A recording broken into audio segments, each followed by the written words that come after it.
Greetings and welcome to another Good Vibes Book Club discussion. This is where we discuss, some fundamental truths that we learn in motivational books, a book a week.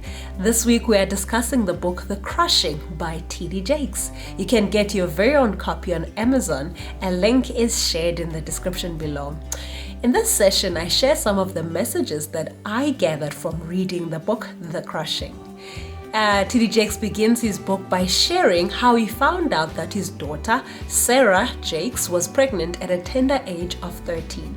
He shares the fears he had and how much of a failure he felt as a father, especially because of his position as a minister. He pairs this news with the news of his dying mother, which occurred not far apart. He felt like this world or his world was falling apart. He felt like he was being crushed.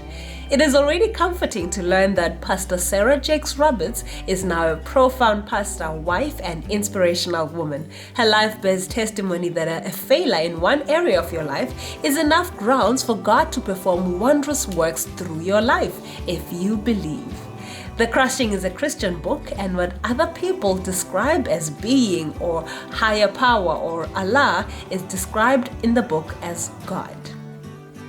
Christ's first recorded miracle was the one of him turning water into wine. T.D. Jakes draws parallels of life from the process of making wine. And through such parallels, he shares that the experiences we encounter in life will not always be pleasant, but that when we trust the winemaker, we know that the end result of our lives will always be much sweeter and much better than we had begun. The process of making wine requires perfect grapes. The grapes look and feel at their best. In fact, they truly are at their best. They're the best that grapes can be. This is all that grapes know and care to think about. The winemaker, however, can see beyond their current potential and can see what they can transform and become with time. The winemaker appreciates that they are good now, but wants them to be better than good. He wants them to be the best, and they can be with time. The winemaker knows the kind of pressing that they can handle and knows that without them being fully crushed, the juice required for their optimal sweetness to be tasted by many will be limited. And so the winemaker exerts all the force needed to ensure that all their juice is wholly extracted for better use. The grape suffers in pain in this process and will even lose its shape and form and all it could initially identify itself with. The grape loses what it is for it to become what it is meant to be. This is absolutely an amazing concept that he explains. The process obviously is excruciating, and yes, it always feels like it will never end. But in time, when the process of fermentation has taken over and the process of maturation has taken over, the juice extracted from the grape is now transformed to amazing wine. So wine which will be enjoyed by many and will continue to add value to the grape and will only continue to mature from then onwards. It continues to just mature and get better and better. So even in the moments of your greatest anguish, now this is a quote from T.D. Jakes, you often find unexpected blessings alongside and commingled with your losses. Now more than ever, it's crucial that we begin seeing that the plans we have imagined for our lives are nothing compared to what the master strategy, the mastermind of the entire world is capable of achieving through our lives. Is anyone exempt from pain and suffering? Absolutely not. The richest of the rich suffer. The poorest of the poor suffer. The most popular suffer. The most handsome and most beautiful suffer. Christians suffer. Atheists suffer. All humans experience suffering in different degrees in different points in their lives. What matters most is what the suffering produces. Does it transform you to the best version of yourself? Okay? Does it make you a better person? Does it make you more passionate about reaching others in need? Does it build you and upgrade you to new heights? Does it tap in the energy you need to work on yourself as though your life depended on it? When channeled right, even the worst form of suffering can be turned to good. Raw gold, for example, when seen by the naked eye, is worthless, right? And it is treated with little value, just like all the other stones. But when put through a refiner's fire and kept till the time is right, then the true nature of the gold is now seen by all and is appreciated by all and is worth a lot more. Staying the raw stone is comfortable for the gold, and the gold can definitely make it living like all the other stones. But the only way for it to reach its peak potential is for it to step out of its comfort zone and endure the heat of the fire. Okay, success lies on the other side of the suffering, okay, of the fire. Can suffering be induced on us deliberately by people around us? Absolutely. In fact, the most suffering we experience is from people we once held so dearly to our hearts. Sometimes those we still do hold so dearly to our hearts.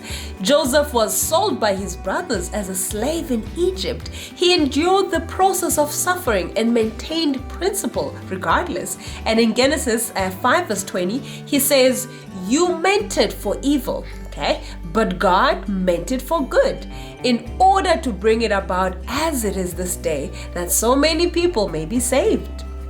So even Christ experienced suffering, and even his death was plotted by the very people that he came to save, as well as execute. They plotted and executed his death. They meant it for evil, but Christ's death and resurrection is now an emblem of hope, even for generations to come. So yes, you will have enemies. Yes, people will sabotage you. You definitely will be crushed. But hey, they may mean it for evil, but it will work out to your best cultivation and maturation in the end. Feeling like nothing is working according to your plan, or that things are falling apart? Well, get this. The plans you have for your life are nothing compared to God's strategy for your life. You know, is the road of life a straightforward route? Okay, is it all smooth sailing? Well, we all wish, okay? But it is definitely not the case. In reality, the road of life has detours and potholes and speed bumps, yield signs and stop signs, and faith in God is the only reliable navigation. So we're able to make it through if we believe, okay? If we have God on our side, if we have God as our guide. Will God use your life's suffering to showcase his greatness? Yes. Remember Job.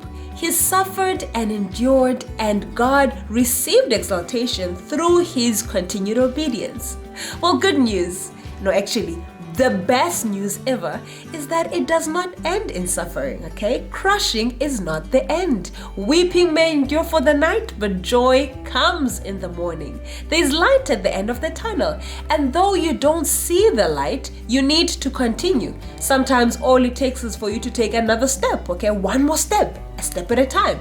Every step forward is bringing you closer to reaching the light at the end of the tunnel. You will definitely be uncomfortable as you continue through the tunnel. It's a dark tunnel, and the only way to the light is through the tunnel. Endure the discomfort, endure the suffering, endure the crushing, because this too shall come to pass. And once it has, okay, the light at the end of the tunnel will make it all worth it.